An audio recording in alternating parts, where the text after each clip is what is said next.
The signal came from nowhere and everywhere at once. It traveled through space faster than light itself, riding on quantum waves that most civilizations didn't even know existed.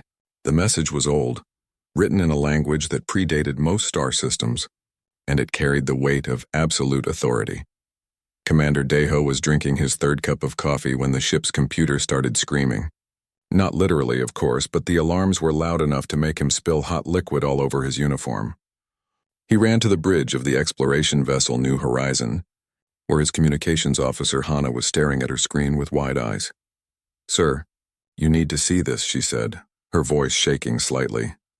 The message filled every screen on the bridge. It was written in symbols that seemed to shift and change, but somehow Deho could understand it perfectly. The translation software wasn't even running. The message itself was making them understand. It was an invitation. No, more than that. It was a summons. The Galactic Sovereignty Council was gathering for the first time in 10 million years. They were creating something called the First Universal Accord, a treaty that would govern every spacefaring species in the known universe. But the invitation made one thing very clear: only the strongest were welcome. Only those who had conquered their regions of space. Only the apex predators of the galaxy. Deho read the message 3 times. Then he read it again. Humanity had been in space for less than 300 years. They had explored maybe a dozen star systems. They hadn't conquered anything. They had barely figured out how to keep their ships from falling apart. "This wasn't meant for us," he said quietly. Hana nodded. "We intercepted it by accident. Our new quantum receiver picked it up. But sir, if this is real, if there really is a council of the most powerful civilizations in the universe and they're making rules for everyone, shouldn't we be there?" Deho didn't have an answer. He sent the message back to Earth and waited. On Earth, the United Terran Assembly exploded into argument. The chamber was filled with representatives from every nation, and they all had opinions. Loud opinions. Ambassador Tae-sung stood at the podium, his voice calm despite the chaos around him. He was a tall man with graying hair and eyes that had seen too many negotiations. He believed in humanity's potential even when others didn't. "We must attend this summit," he said firmly. "We have to be there." Chief Diplomat Yuna stood up immediately. She was younger than Tae-sung, sharp and cautious. "Are you insane? This invitation wasn't for us. Showing up uninvited could be seen as an act of war. These are civilizations that have existed for millions of years. They have weapons we can't even imagine. If we anger them, they could destroy Earth without even trying." Tae-sung nodded slowly. "You're right. They could destroy us, but they could destroy us anyway, whether we attend or not. If these empires are making rules for the entire universe, don't you think we should have a voice in those rules? Or should we just wait here and hope they don't decide to make humanity their slaves?" The chamber went quiet. That was the fear nobody wanted to say out loud. Humanity was weak compared to these galactic empires. If the strong were making rules for everyone, what would stop them from making very bad rules for species like humanity? The vote was close, but it passed. Earth would send a delegation to the summit. Tae-sung would lead it, along with military advisor Jinwoo and xenobiologist Sua.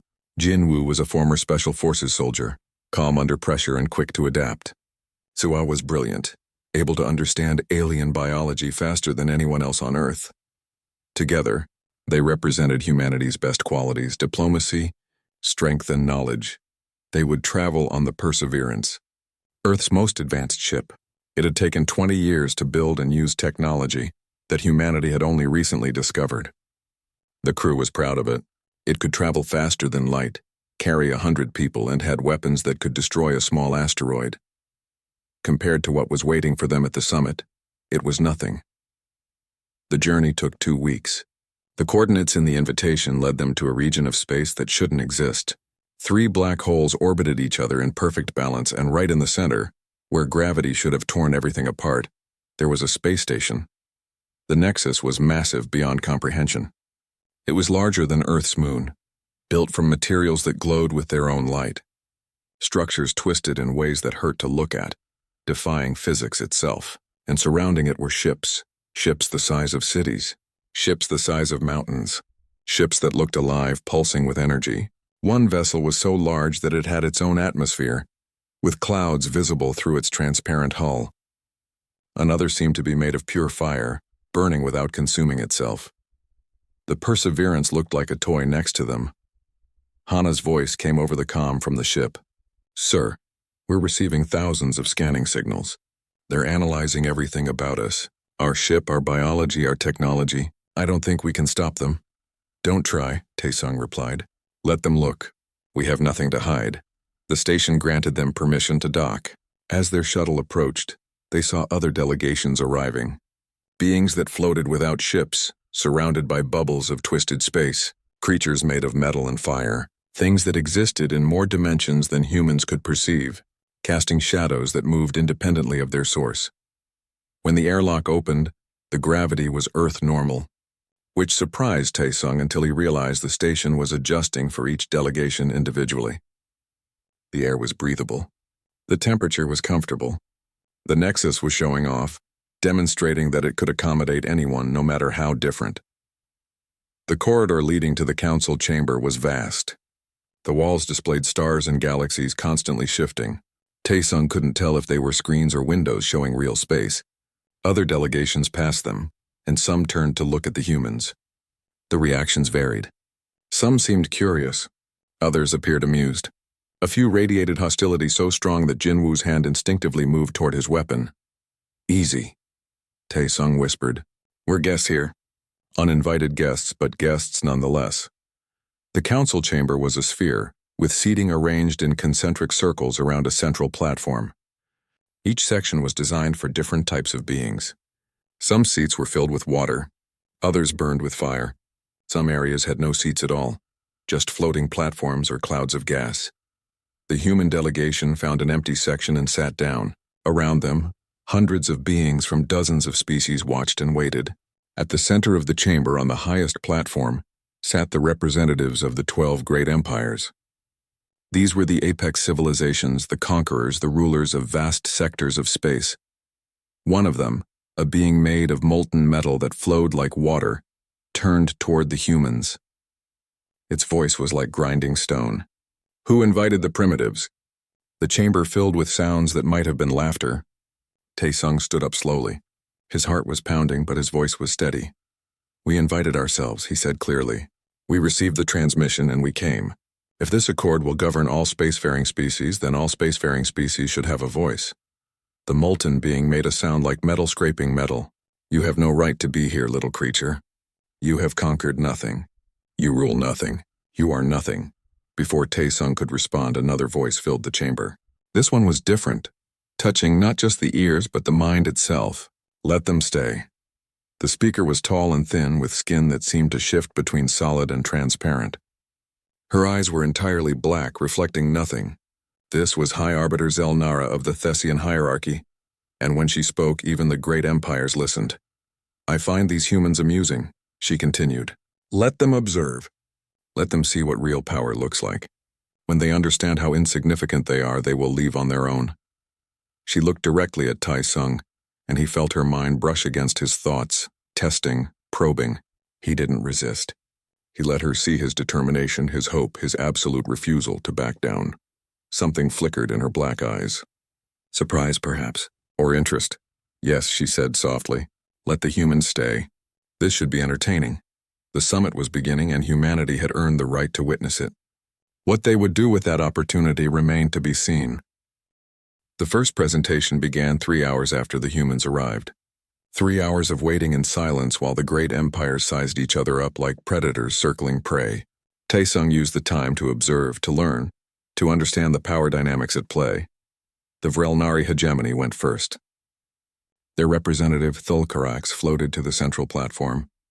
He was a being of living metal and plasma, constantly shifting between solid and liquid states. When he spoke, his voice made the entire chamber vibrate. We are the Vrelnari, he announced. We have existed for 30 million years. We consume stars to fuel our civilization. Our ships are forged in the hearts of dying suns. We have conquered 12,000 star systems, and we claim the Omega Sector as our territory under this accord. As he spoke, holograms appeared above the chamber, showing Vrelnari technology in action. A massive structure larger than any planet attached itself to a star. The star's light dimmed as energy was drained away, siphoned into the Vrelnari's endless hunger. Planets in that system froze and died. The Vrelnari didn't care. They needed the energy and they took it. Sua leaned toward Tai Sung and whispered, "That's not technology. That's parasitism on a cosmic scale." The next empire to present was the Thessian hierarchy. Zelnara herself took the platform and the temperature in the chamber seemed to drop. "We are the Thessians," she said, her voice touching every mind simultaneously. "We are the ultimate evolution of consciousness itself. We have transcended physical limitation. Our empire spans 9,000 worlds, and every being on those worlds is connected to our collective mind.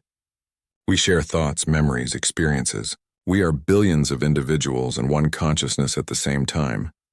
The hologram showed a Thessian ship approaching a populated world. No weapons fired. No soldiers landed. Instead, a wave of telepathic energy washed over the planet. In seconds, every living being on that world stopped resisting. They smiled. They welcomed the Thessians. They joined the collective willingly, their individual thoughts absorbed into something greater. "We don't conquer," Zelnara explained. "We enlighten. We bring unity where there was chaos. We offer peace through shared consciousness." Jinwu's jaw tightened. "That's worse than slavery," he muttered. "At least slaves know they're slaves." The Korthan Empire presented next. Their representative, Vorthan, was massive, easily 3 times the height of a human, with armor that seemed to be made of compressed space itself. "We are the Korthan," he growled. "We are the masters of gravity. We bend space itself to our will." The hologram showed Korthan weapons in action. A fleet approached a rebellious world. A single ship fired. There was no explosion, no fire. Instead, the planet simply collapsed inward, crushed by its own gravity multiplied 1,000 times. It became a sphere of compressed matter no larger than a house. Billions of lives ended in seconds. "We rule 8,000 systems," Vorthan continued. "We maintain order through strength. Those who obey live. Those who resist are compressed into dust." One by one, the 12 empires presented. Each demonstrated power beyond human comprehension. The Drakesh Syndicate showed biological weapons that could evolve faster than any defense. The Kelthari Dominion displayed time manipulation technology that could age entire fleets into rust in seconds. The Zormani Collective revealed planet-sized warships that could shatter moons with kinetic weapons. Through it all, the human delegation sat in silence. Taesung took notes. Sua recorded everything her instruments could detect. Jinwu assessed military capabilities, calculating odds that were uniformly terrible. Each empire could destroy Earth 100 different ways, and these were just the ones willing to demonstrate their power publicly. After 2 days of presentations, High Arbiter Zelnara's voice filled the chamber. "The great empires have shown their strength. Now we must hear from those who wish to join the accord. Smaller civilizations may present their credentials." Several medium-sized empires presented. They controlled hundreds of systems instead of thousands. They had impressive technology, but nothing that could match the great powers. Still, they were strong enough to earn a place at the table. Then Zelnara did something unexpected. She looked directly at the human section. "And what of our uninvited guests? Do the humans wish to present their credentials?" The chamber filled with sounds that might have been laughter again. Thulkarax's voice boomed out. "What could they possibly show us? They barely have faster-than-light travel. They control one system. They are children playing in a universe of titans." Taesung stood slowly. His heart was racing, but he'd learned long ago how to hide fear. He walked to the central platform, aware that hundreds of eyes in species that had dozens of different ways of seeing were focused on him. "You're right," he said simply. "Humanity is young. We've been in space for less than 300 years. We control only our home system. We have no superweapons. We haven't conquered anyone." Vorthan laughed, a sound like grinding boulders. "Then why are you here, little creature?" Taesung smiled. "Because we're curious. Because we want to learn. Because we believe that if decisions are being made that affect all spacefaring species, then all spacefaring species deserve to be heard." "Empty words," Tulkarax said dismissively. "You have no power. Therefore you have no voice." "Then let me show you what we do have," Taesung replied. He activated his own hologram system. It was primitive compared to the technology in the chamber, flickering and low resolution, but it worked. The first image showed Earth from space, blue and green and beautiful. "This is our world," Taesung said.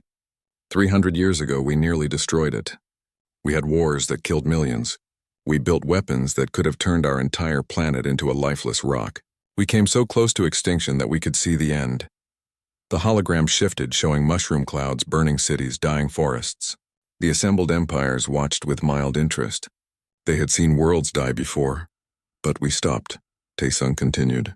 We looked at what we were doing and we chose differently. We chose cooperation over conquest. We built the United Terran Assembly, bringing together every nation on Earth. We shared technology instead of hoarding it. We solved problems together instead of fighting over who got to solve them. The hologram changed again, showing the International Space Station, built by dozens of nations working together.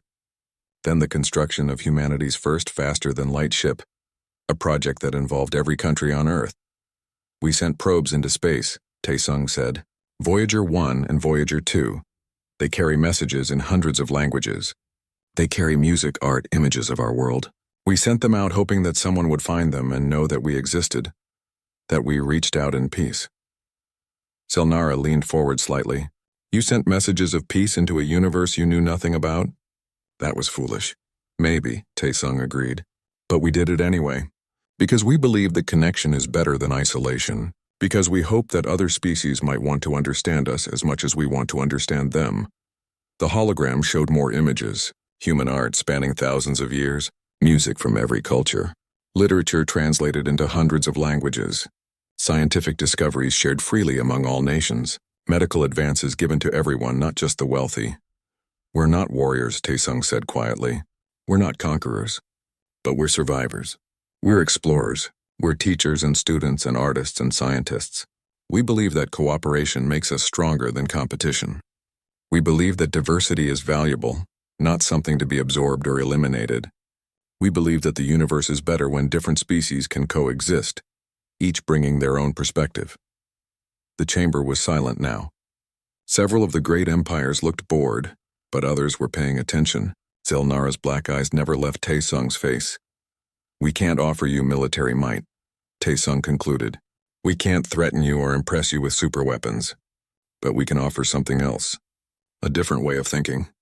A perspective from a species that survived by learning to work together instead of dominating each other.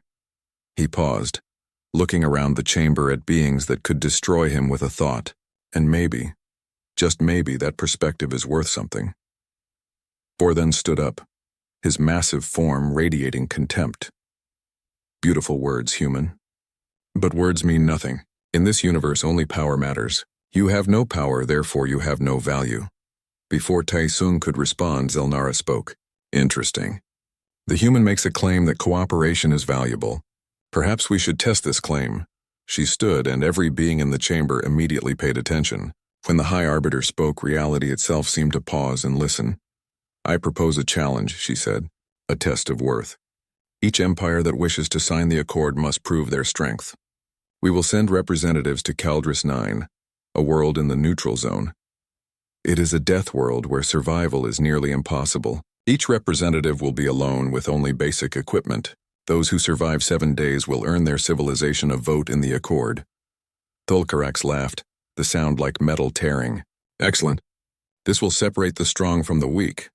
Zelnara turned to Taesung. And you, human. If you truly believe your species deserves a voice, then prove it. Survive Caldris 9 and humanity will have a vote. Fail and you will leave this summit and never return. Taesung. Caldris 9 appeared on the view screen like a warning. The planet was dark red and brown with swirling yellow clouds that looked poisonous. Lightning flickered constantly across its surface, not from storms but from something in the atmosphere itself reacting violently. 3 moons orbited overhead, their gravitational pull creating tidal forces that made the planet's surface constantly shift and crack. Jin Wu stood in the transport shuttle with 11 other champions. He was the smallest being there by far. To his left was a Vrelnari war construct, a being of liquid metal shaped into a humanoid form but easily 3 meters tall. Its body constantly shifted, forming weapons and tools as needed. To his right was a Korthan gravity warrior, wearing armor that warped space around it. Just looking at the armor hurt Jin Wu's eyes. The Thessian representative was a mind warrior, thin and tall, with eyes that glowed with telepathic energy. There was a Drakesh bioform, its body covered in constantly evolving adaptations, growing new organs and limbs as needed. The other champions were equally impressive, beings engineered or evolved specifically for combat and survival. And then there was Jin Woo, a human wearing a standard tactical suit carrying a rifle, a knife, and a survival kit. He looked like a child among giants. The Korthan warrior glanced at him and made a sound that might have been laughter. "Human, you will die within the first hour. Why did your species send someone so weak?" Jin Woo checked his equipment calmly. "We'll see." The shuttle descended through Caldris 9's atmosphere. The ride was violent, shaking so hard that Jin Woo's teeth rattled. The champions barely seemed to notice. They were built for worse than this. The planet's surface was hell. The temperature was 50 degrees Celsius in the shade, which there wasn't much of. The atmosphere was breathable but toxic, filled with chemicals that would slowly poison any organic being. The ground was covered in crystalline formations that were razor-sharp. Strange plants grew everywhere, but they weren't really plants. They were predatory organisms that could move, hunt, and kill. High Arbiter. Zelnara's voice came through speakers in each champion's equipment. "The rules are simple. Survive 7 days. You may not leave the designated zone, a radius of 100 kilometers from your drop point. You may not receive outside assistance. You may use anything you find on the planet. If you trigger your emergency beacon, you will be extracted immediately, but your civilization will forfeit the challenge." The shuttle's doors opened, and each champion was assigned a drop zone. They would be scattered across the 100-kilometer area, far enough apart that they wouldn't encounter each other immediately, but close enough that their paths might cross. Jin Woo was dropped in a canyon region, surrounded by towering cliffs of red stone. The shuttle departed immediately, leaving him alone. The silence was broken only by the wind howling through the canyon and strange clicking sounds from the predatory plants. He took a deep breath, tasting the acrid air, and got to work. The first thing Jin Woo did was find shelter. Not build it, find it. He'd learned in Special Forces training that the best shelter was one that already existed. He explored the canyon carefully, watching for movement, and found a cave about halfway up one cliff face. The entrance was narrow, defensible, and it had 2 exits. Perfect. He climbed up, using the crystal formations as handholds despite their sharp edges. His gloves protected him, but he had to be careful. One slip and he'd fall 20 meters onto razor-sharp ground. Inside the cave, he found the remains of something. Bones, if that's what they were. Something had lived here and died here. Jin Woo examined them carefully. The creature had been large, probably predatory, and it had died from having its skull crushed. Something bigger had killed it. Good to know. He set up his basic equipment, a motion sensor at the cave entrance, a small water filtration unit. He activated his suit's environmental scrubbers to help with the toxic air. Then he went back outside to gather information. The other champions weren't bothering with careful observation. Jin Woo could see evidence of their activities even from a distance. A massive explosion echoed across the canyons as one champion simply obliterated a section of cliff face. A beam of energy carved through the sky as another tested their weapons. They were announcing their presence, showing no fear. Jin Woo did the opposite. He moved quietly, carefully, watching and learning. The predatory plants were fascinating. They looked like large flowers, beautiful and colorful, but they would snap shut on anything that touched them. Jin Woo watched one catch a small flying creature. The plant's petals closed in less than a second, and acidic enzymes began dissolving the prey. But Jin Woo noticed something. During the hottest part of the day, the plants closed their petals. They went dormant to conserve water. That was useful information. He also observed the local fauna. There were pack hunters that looked like a cross between wolves and insects. They worked together with frightening intelligence, using coordinated attacks, but they avoided certain areas, places where the ground was a specific shade of purple. Jin Woo dug carefully in those areas and found why. The soil contained a chemical that the creatures found repulsive. By the end of the first day, Jin Woo had learned more about Caldris 9 than he had any right to. He knew when the predatory plants were dormant. He knew which areas the pack hunters avoided. He knew where to find water that was relatively clean. And he knew, based on the sounds echoing through the canyons, that at least 2 champions were already in trouble. Day 2 brought the first death. Jin Woo heard the emergency beacon activate, a high-pitched whine that carried for kilometers. One champion had quit. Later, he heard another sound, a scream that ended abruptly. Someone had died, too proud or too late to trigger their beacon. Jin Woo continued his careful survival. He set up a water collection system using the cave's natural formations. He found edible fungi growing in the darker areas. Not tasty, but they wouldn't kill him. He mapped the surrounding area, marking dangerous zones and safe paths. On day 3, he encountered one of the pack hunters. It had wandered into his territory following a scent. Jin-Woo stayed absolutely still as the creature sniffed around the base of his cliff. It was massive, easily the size of a small car with mandibles that could crush rock. The creature started climbing toward his cave. Jin-Woo didn't panic. He grabbed a sample of the purple soil he'd collected and threw it down. The dust cloud made the creature recoil, making that same disturbed clicking sound. It retreated quickly, disappearing into the canyons. The other champions would have killed it using energy weapons or raw strength. Jin-Woo had just used the planet's own ecosystem against it. No energy wasted, no noise made, problem solved. Day 4 was when things got interesting. Jin-Woo was out gathering more fungus when he saw another champion. The Drakesh bioform was moving through the canyon below, its body constantly shifting. It looked injured, with several limbs hanging uselessly. It was being hunted. 3 of the pack hunters were tracking it, moving with coordinated precision. The Drakesh turned and fought, its body erupting with spikes and blades. It killed one hunter, but the other 2 kept coming. The bioform was adapting, growing new weapons, but each adaptation took energy, and it was running out. Jin-Woo watched from his hidden position. He could help. He could shoot the hunters, save the Drakesh. But should he? This was a competition. Every champion that failed improved humanity's chances. Then he saw the bioform stumble, exhausted. The hunters closed in for the kill. Jin-Woo cursed quietly and raised his rifle. He'd always been terrible at letting people die when he could prevent it, even if those people were alien bioweapons that could probably kill him just as easily. He fired twice.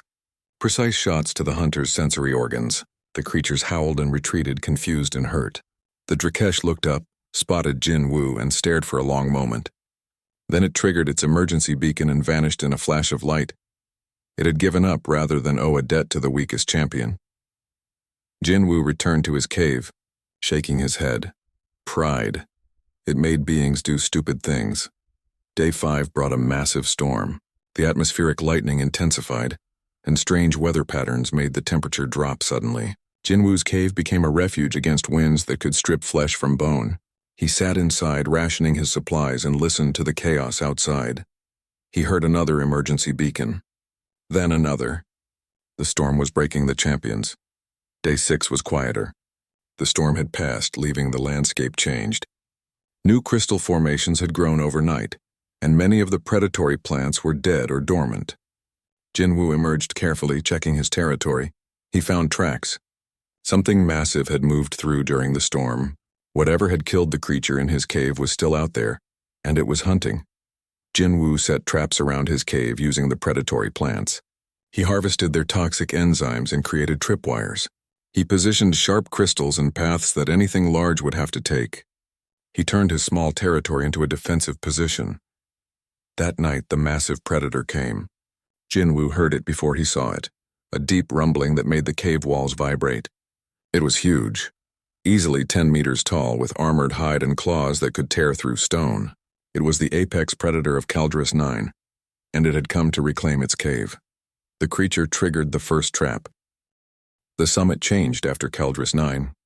The great empires looked at humanity differently now, though not all in the same way. Some showed grudging respect. Others showed increased hostility, as if the humans surviving had been a personal insult. And a few, the most dangerous ones, began to see humanity as a potential tool to be used. Taesung noticed the shift immediately. When he walked through the Nexus corridors, representatives from smaller civilizations approached him. They wanted to talk. They wanted to know how humanity had survived. They wanted to understand this species that had no superweapons, but had passed a test that destroyed 9 empires, champions. But the negotiations for the Universal Accord were falling. A part the council chamber had become a battleground of words and threats. The 12 empires couldn't agree on anything. The Vrelnari wanted exclusive rights to star systems with certain types of suns. The Korthan demanded military access through neutral zones. The Thessians pushed for expansion territories that overlapped with 3 other empires' claimed regions. On the 5th day after the challenge, the arguments nearly turned into actual combat. Thulkarax of the Vrilnari accused the Korthan of planning to seize Vrilnari mining operations in the Omega sector. Four then responded by activating his armor's gravity field, creating a pressure wave that cracked the chamber's floor. Other empires jumped to defensive positions. Weapons appeared. Energy shields flared to life. For a moment, it looked like the summit would end in warfare right there in the council chamber. High Arbiter Zelnara had to use her telepathic powers at full strength to calm everyone down. The pressure of her mind filled the room like a physical weight, forcing even the most aggressive empires to stand down. "This is unacceptable," she declared, her voice sharp with anger. "We are here to create order, not chaos. We are the apex civilizations of this galaxy. We should be above such displays, but Taesung saw the truth. These empires weren't above anything. They were powerful, yes, but they were also afraid. Each one feared the others. Each one worried that any compromise would be seen as weakness, and weakness would invite attack. They were trapped in cycles of aggression that had probably existed for millions of years. That evening, Taesung requested a private meeting with Zelnara. He expected to be refused. High Arbiters didn't meet privately with representatives of minor species. But to his surprise, she agreed. Her private chamber was strange, existing in a space that seemed to have more dimensions than it should. The walls shifted and changed, showing scenes from across the galaxy. Zelnara sat in the center, her form more transparent than usual, as if she was only partially present. "You wish to speak, human Taesung," she said, her mental voice somehow softer than her public one. "This is unusual. Most species are terrified of being alone with me." "Are you going to hurt me?" Taesung asked calmly.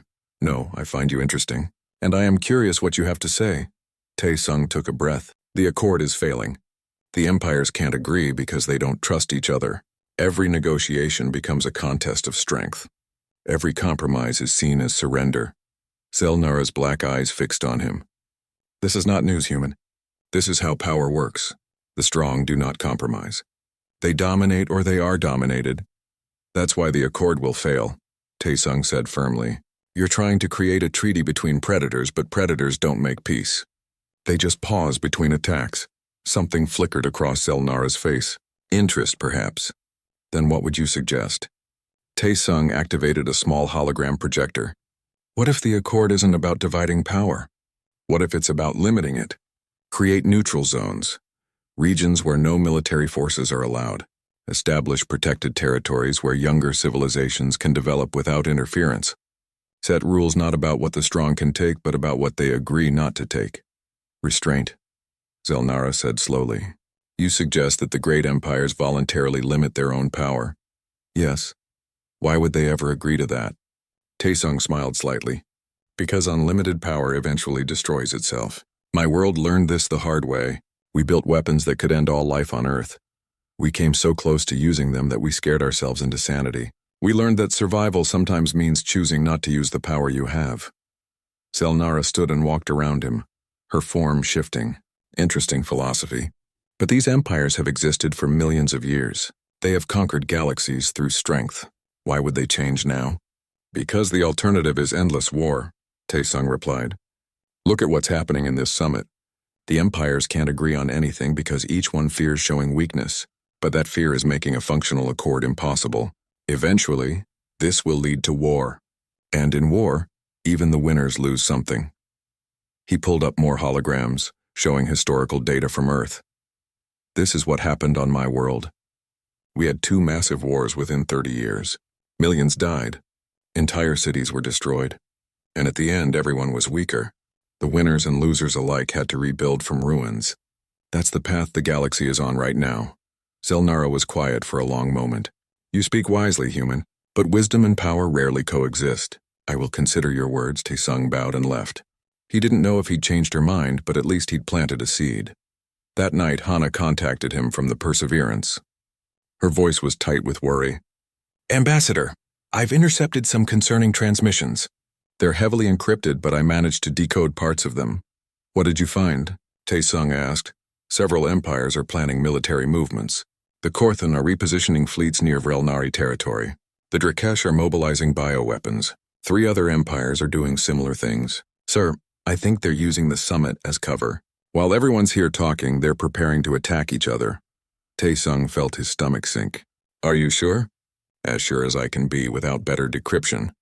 But the pattern is clear. The summit isn't creating peace. It's creating an opportunity for war. Taesung immediately contacted Jinwoo and Sua. They met in the human delegation's quarters, a small space that felt even smaller with the weight of this information. What do we do? Sua asked. If we reveal this, we could start a war right here at the summit. But if we stay quiet, the war happens anyway. Jinwoo shook his head. We're not equipped for this. We're 3 humans in a station full of civilizations that could destroy us without thinking. This is way above our level. Maybe, Taesung agreed. But if we do nothing, we're complicit. And if war breaks out between these empires, countless civilizations will be caught in the crossfire, including ours. He made his decision. We expose it. We bring the evidence to the council. Let them deal with the consequences. The next day's council session started normally. Empires continued their arguments about territory and resources. But then Taesung stood up and requested to speak. Several empires tried to dismiss him, but Zelnara, remembering their conversation, allowed it. Taesung walked to the central platform. His hands were shaking slightly, but his voice was steady. I have information that affects this summit's legitimacy. Several empires here are using this gathering as cover for military preparations. While you talk peace, you're preparing for war. The chamber exploded in noise. 4 then roared in anger. Tulkarax's metal body began to glow with heat. Other empires demanded proof. Taesung provided it. Hana had prepared detailed data packages showing fleet movements, communications patterns, and supply chain activations. The evidence was circumstantial but compelling. At least 5 empires had been mobilizing for conflict while attending the summit. The accused empires immediately went on the defensive. Fortin claimed his fleet movements were routine exercises. The Drakesh representative insisted their bioweapon production was for defensive purposes. But the denial sounded hollow. More damaging was what happened next. The empires started accusing each other. Old grievances surfaced. Territorial disputes that had been simmering for millennia boiled over. The Vrelnari accused the Korthan of claiming star systems that belonged to the Vrelnari by ancient right. The Korthan countered with evidence of Vrelnari mining operations in disputed zones. Within an hour, the summit had descended into chaos. Empires were shouting at each other. Some were making threats. Others were forming alliances on the spot, drawing lines in the metaphorical sand. The carefully maintained balance of power was collapsing. High Arbiter Zelnara watched it all with an expression that might have been sadness. Or perhaps disappointment. She raised her hand and silence fell immediately. Enough, she said quietly, but her voice carried absolute authority. The human was correct. This summit has been a failure from the beginning. We came here claiming to create order, but we were really just positioning for advantage. We speak of accord while planning for war. We are supposed to be the apex civilizations of this galaxy, and we act like territorial animals fighting over scraps. She stood, and her form seemed to grow larger, more substantial. I hereby suspend the summit. There will be no universal accord. Not like this. Not between empires that cannot trust each other enough to have an honest conversation. Protests erupted, but Zelnara silenced them with a telepathic pulse that made everyone in the chamber stagger. However, she continued, the human has given me an idea. Perhaps the problem is not... Taesung stood at the center of the council chamber, aware that this moment would define humanity's future. Either he would present something meaningful, or the great empires would dismiss him and humanity would be forgotten, just another minor species in a galaxy of giants. He activated his hologram system, and a map of the galaxy appeared above the chamber. It showed the territories of all 12 great empires, their borders touching and overlapping, creating constant points of conflict. This is the problem, Taesung began. The galaxy is divided between empires that have claimed everything. There's no room for growth, no room for new civilizations, no neutral ground where conflicts can cool down instead of exploding into war. 4 then of the Korthan growled. The strong take what they can hold. This is the natural order, and how's that working out? Taesung asked calmly. You've been fighting each other for millions of years. You've built weapons that can destroy planets. You've created technology that can end entire civilizations. And yet you're not more secure. You're not safer. You're just trapped in an endless cycle of violence. He changed the hologram, showing a different vision of the galaxy. The Accord of Scales proposes something different. First, we establish neutral zones, large regions of space where no military forces are allowed. These zones become safe havens where younger civilizations can develop without being conquered or absorbed. Thulkarax of the Vrelnari spoke, his voice like grinding metal. And who enforces these zones? Who stops empires from simply taking them? Everyone, Taesung replied. That's the key. If any empire violates a neutral zone, all other empires have the right to respond. It's mutual defense, but for neutrality instead of territory. Murmurs spread through the chamber. The idea was radical. Empires working together to protect territory that none of them owned. Taesung continued. Second, we create the Galactic Forum. This isn't like the old council where only the strongest have voices. Every spacefaring civilization, no matter how small, gets representation. One civilization, one vote. The chamber erupted in protest. The idea that a civilization controlling one system would have the same vote as an empire, controlling thousands, was unthinkable to the great powers. But Zelnara raised her hand for silence. Continue, human. The forum doesn't replace the great empire's power, Taesung explained. You keep your territories, your fleets, your strength. But the forum makes decisions about neutral zones, about protecting developing civilizations, about mediating disputes. It's not about controlling the strong, it's about protecting the weak and providing a place where conflicts can be resolved without war. He brought up another hologram, showing examples from Earth's history. My world had something similar. The United Nations. It wasn't perfect. The powerful nations still had more influence. But it provided a platform where even small countries could be heard. It created international laws that everyone, even the strongest, had to consider. It didn't stop all wars, but it stopped some. And sometimes that's enough. Suah stood from the human section and added her voice. There's also a practical benefit. Neutral zones mean stable areas for trade. Protected civilizations mean new markets and new ideas. Diversity makes ecosystems stronger. The same is true for galactic civilization. If you crush or absorb every small species, you lose their unique perspectives and innovations. One of the smaller empire representatives, a being from the Felnari collective, spoke up. The humans' proposal has merit. We are tired of being caught between the great empire's conflicts. We support this accord of scales. Other smaller civilizations began voicing agreement. Taesung had known this would happen. The great empires had been so focused on each other that they'd forgotten about everyone else. But those smaller civilizations vastly outnumbered the 12 titans. Zelnara had been quiet, but now she spoke directly into Taesung's mind. You've been planning this. You knew the summit would fail. You prepared for this moment. Taesung thought back carefully, aware she could read his surface thoughts. I hoped for peace between the great empires, but I prepared for reality. Yes, she almost smiled. Clever human. Aloud, Zelnara addressed the chamber. The human's proposal is interesting, but it requires something unprecedented. It requires the great empires to accept limitations on their power, to agree that their strength will be checked not by other empires but by collective agreement. Vorthan stood, his massive form radiating anger. This is unacceptable. We are Korthon. We bow to no one. We will not allow primitives and weaklings to have any say in our affairs. Then leave, Zelnara said simply. The summit is voluntary. If the Korthon Empire finds these terms unacceptable, you are free to depart. Vorthan seemed shocked. You would let us leave? You would create this accord without us? If necessary, yes, the chamber went silent. This was a direct challenge to Korthon power, and everyone knew it. If the Korthon left and the accord was created anyway, they would be isolated, alone against everyone else. Vorthan's armor hummed with gravitational energy. For a moment it seemed he might attack, but then he sat down heavily. The Korthon will consider this proposal. We do not agree, but we will not leave. It was as close to acceptance as anyone was going to get. Over the next 3 days, Taesung worked with representatives from dozens of civilizations to refine the Accord of Scales.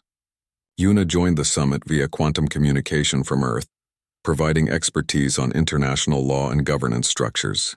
Jinwoo contributed insights on how to enforce neutral zones without creating a galactic police force. Suah helped design systems for protecting pre-spaceflight civilizations from interference. The great empires negotiated hard. They wanted exceptions and special privileges. The Vrelnari demanded the right to harvest energy from stars in neutral zones if those stars had no inhabited planets. After much debate, this was allowed under strict monitoring. The Thessians wanted exemptions for telepathic species they claimed were already part of their collective. This was rejected, but compromise language was added allowing civilizations to voluntarily join the Thessian hierarchy if they chose. The Korthan were the most difficult. Forthan fought every provision that limited military power, but eventually even he saw the writing on the wall. The smaller civilizations were uniting behind the accord. If the Korthan refused, they would be isolated. Better to be part of the accord and have some influence than to be outside it and have none. On the 7th day after Tai Sung's proposal, the Galactic Forum held its first official session. The Nexus's Great Chamber had been reconfigured. Instead of the 12 empires at the center with others at the periphery, seating was now arranged in concentric circles. Each civilization, large or small, had equal space. High Arbiter Zelnara stood at the center, but her role had changed. She was no longer the absolute authority. She was the first arbiter of the Forum, a mediator and administrator, but not a ruler. "We gather here to formalize the Accord of Scales," she announced. "This document represents something unprecedented in galactic history. It is not a treaty between empires dividing power. It is an agreement between civilizations to limit power for the common good." She turned slowly, addressing all sections of the chamber. "The Accord establishes neutral zones covering approximately 1/5 of the galaxy. These zones are demilitarized and protected by collective agreement. Any violation will be met with unified response." Holograms appeared showing the designated neutral zones. They were strategically placed, creating buffer regions between major empires and safe spaces for developing civilizations. The Accord creates the Galactic Forum, where every spacefaring civilization has equal representation. Decisions require majority vote, with certain critical actions requiring supermajority. The great empires retain their territories and sovereignty, but agree to Forum oversight in matters affecting multiple civilizations. Zelnara continued outlining the major provisions: protected status for pre-spaceflight civilizations, mandatory mediation before military action in disputed territories, limitations on weapons of mass destruction in certain regions, trade agreements favoring smaller civilizations to help them develop. Then came the vote. Each civilization would formally accept or reject the accord. This was the moment of truth. The smaller civilizations voted almost unanimously in favor. They had nothing to lose and everything to gain from a system that protected them from the strong. The medium-sized empires were more divided, but most voted yes. They saw the benefit of stable neutral zones and reduced conflict. Then came the great empires. One by one, they cast their votes. The Vrelnari hegemony voted yes, recognizing that stable regions meant reliable energy sources for the future. The Thessian hierarchy voted yes, seeing opportunity to expand through cultural influence rather than force. The Drakesh Syndicate voted yes, calculating that protected trade routes benefited their economy. Empire after empire voted in favor. Some reluctantly, some pragmatically, but they voted yes. Finally, it came to the Korthan Empire. Vorthen stood slowly. The entire chamber held its breath. "The Korthan Empire has existed for 8 million years," he said, his voice like thunder. "We have never bowed to limits. We have never accepted restraint. We rule through strength and strength alone." He paused, and Taesung felt his heart sink. They were so close, but Porthen,